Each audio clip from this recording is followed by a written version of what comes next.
forgot there was one last page. Let's take a look at, this is just going back over function notation with trig functions. So again, notice they're giving you two functions, f of theta and g of theta. They want you to find the exact value of each function, and they're telling you that theta is 60 degrees. So remember function notation, inputs and outputs.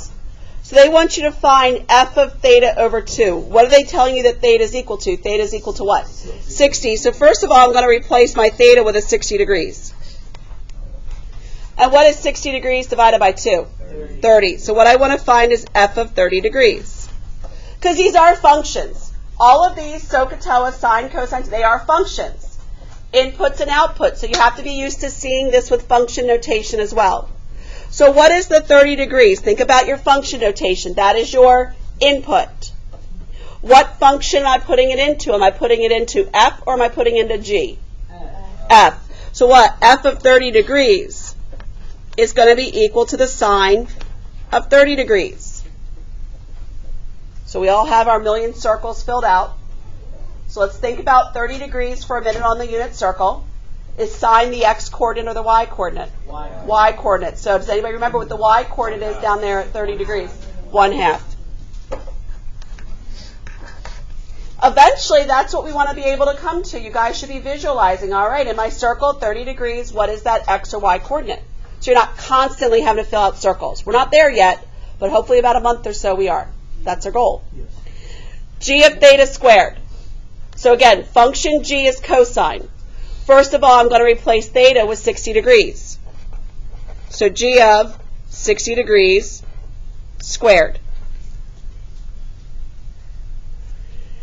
Again, simplify what's on the inside of the brackets. So let's find g of 60 degrees. So 60 degrees is my input. Am I putting it in a function g or function f? G. So I'm going to find the cosine of 60 degrees. So it's unit circle, so let's think about the circle. Is cosine the x or y coordinate? X. So on your unit circle, I need to remember what is that x coordinate up there at 60 degrees? 1/2. So now I'm going to square 1/2. What's 1/2 squared? 1/4. F of negative theta. Challenge here. So I know I'm going to replace theta with 60 degrees. So I want to find f of negative 60 degrees. What function do I plug negative 60 degrees into? I'm going to plug it into what? F or G? F. So then the f of negative 60 degrees is going to be equal to the sine of negative 60 degrees. Oh boy. Unit circle with a negative angle. This is a challenge. Well, what quadrant is negative 60 degrees located? 4. I can find my positive coterminal angle if I want to, if that helps me figure out where I'm located. So negative 60 degrees plus 360 is going to put me at 300 degrees. So if I can find the sine of 300 degrees, then I can find the sine of negative 60 degrees. It's in exactly the same spot.